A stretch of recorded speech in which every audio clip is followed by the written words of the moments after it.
Hi, Sammy, wherever you are.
Hello.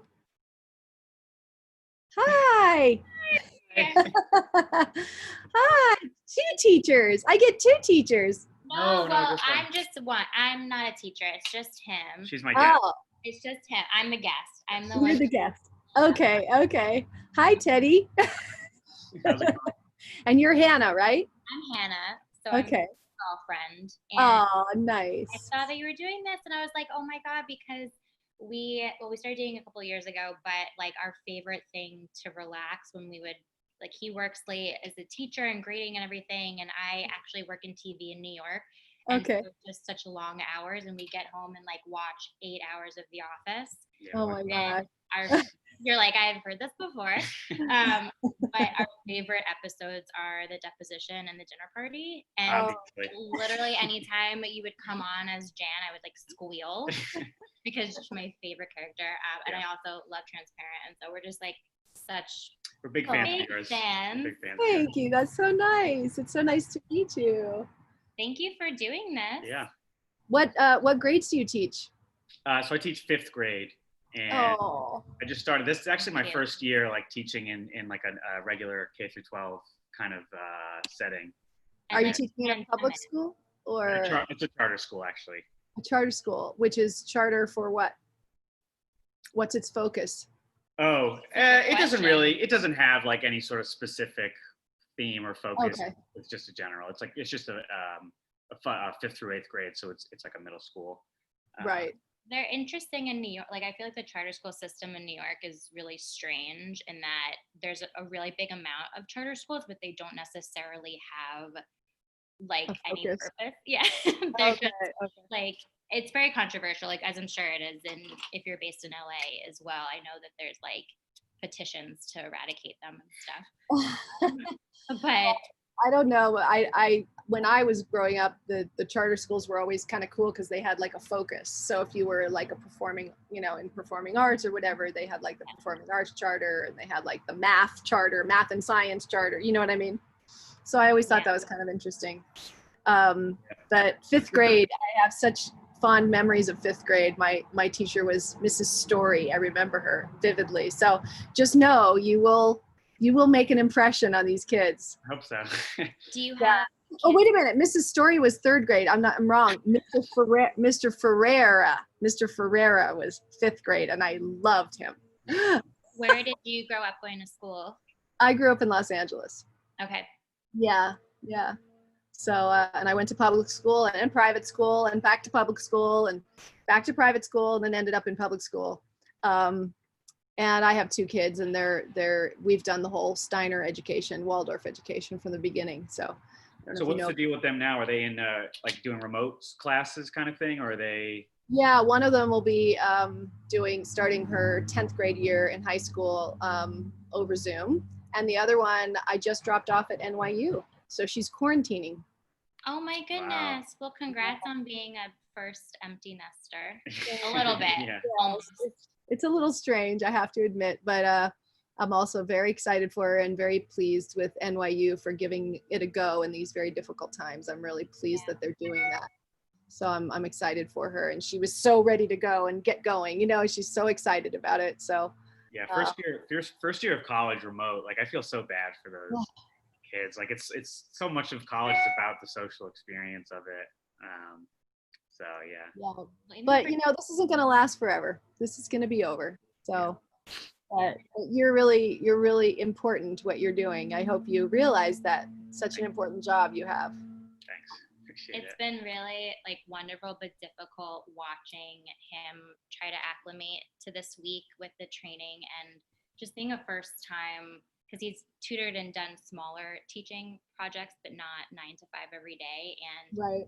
it's always a challenge to be a teacher, and you don't get paid but like doctors and people who are saving lives do, but you are saving lives. And Well, what you're really doing, I think, even more than saving lives, is you're inspiring lives. You're inspiring these kids to get a vision for their lives, and that's like incredible. That's that's the building blocks to our next generation, to like what kind of politics we're going to have, what kind of environment we're going to have, what kind of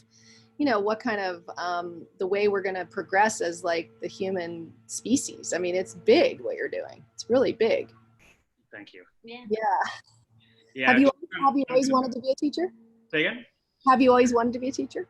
No, not always. When I came out of college, I actually wanted to be a writer. I studied film in college, and I still work on writing, but it wasn't. I needed to get a job, and so I started my master's program last year, and I actually just came to really enjoy it a lot, and so now it feels like my passion, and so I'm glad. Oh, and you can always write. Yeah, writing is a great thing to continue doing, and you're working TV anyway, so you can get it to some people and get it read. And yeah, she's. I know. I'm like, come on, like we'll like team up and be like.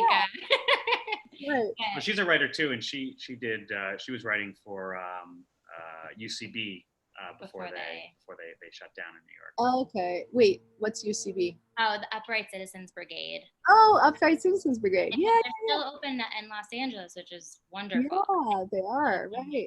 Oh, that's great. But it's so nice. Like, I mean, I was always saying to him with teaching, the wonderful thing is like you may have to wake up early and you are creating a lot, but you'll have those prime hours when it's still daylight after work to like enjoy your life. So it's harder in quarantine now, but it's really nice.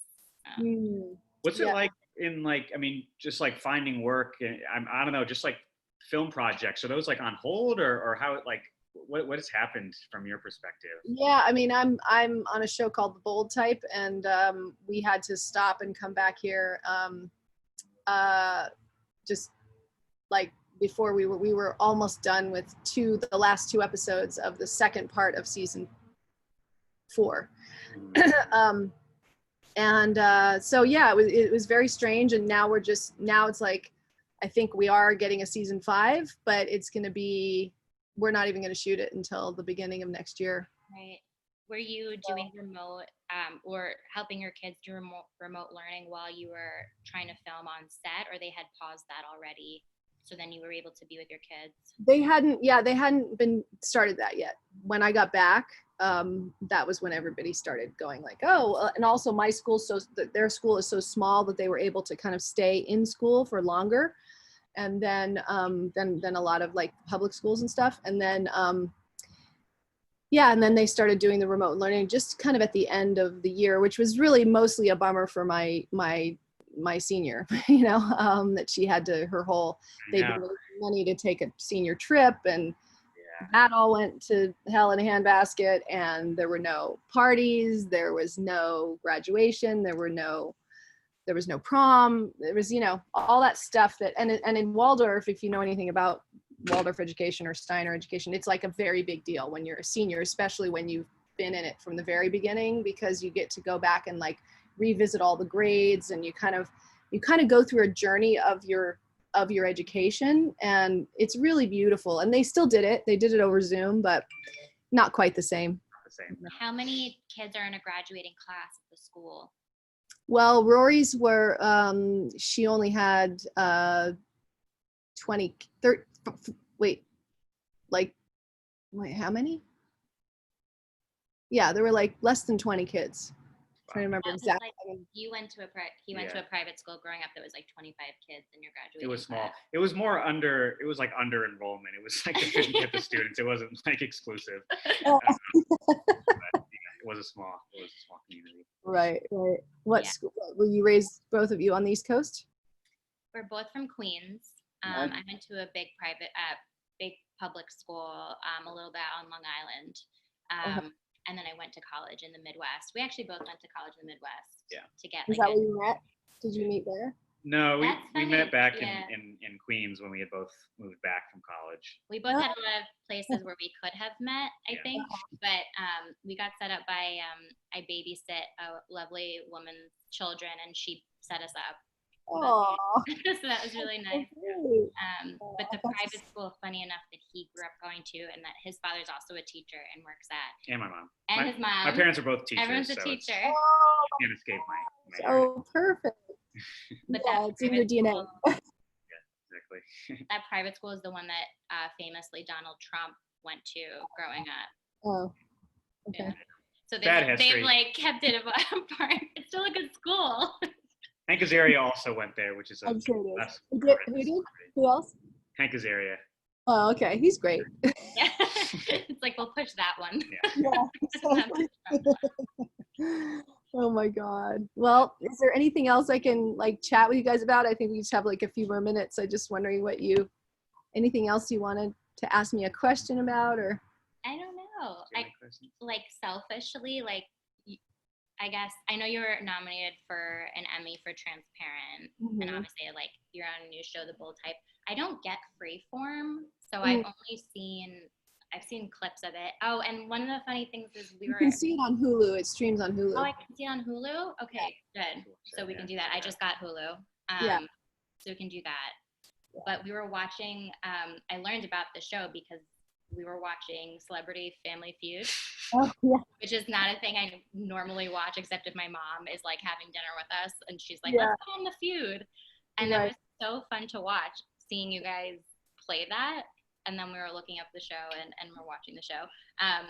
But I guess, do you have like, this is such a broad question, but just one kind of era of the type of TV that you were working in, like whether it was like the comedy like The Office or Transparent, or what you're doing now that has been, I guess, the most exciting for you? I mean, I feel like everything has its own, its own sort of wonderful qualities to it for different reasons. I mean, Transparent was particularly creatively joyful because she's such a different character than me in real life. So I really felt like I got to sort of play in the sandbox in the way that actors love to play, or at least actors like me love to play. And then I was playing with so many amazing actors that were so great at, when you toss the ball out, they're so great at tossing it back. So I would say that was like creatively an incredibly fulfilling show, but I would say that it also inspired me to do The Bold Type, because I said to myself, the next thing I want to do something that's really doing good in the world, besides also just being great entertainment, which great entertainment does good things in the world. It can just be great entertainment and make you laugh, and that's doing great things in the world.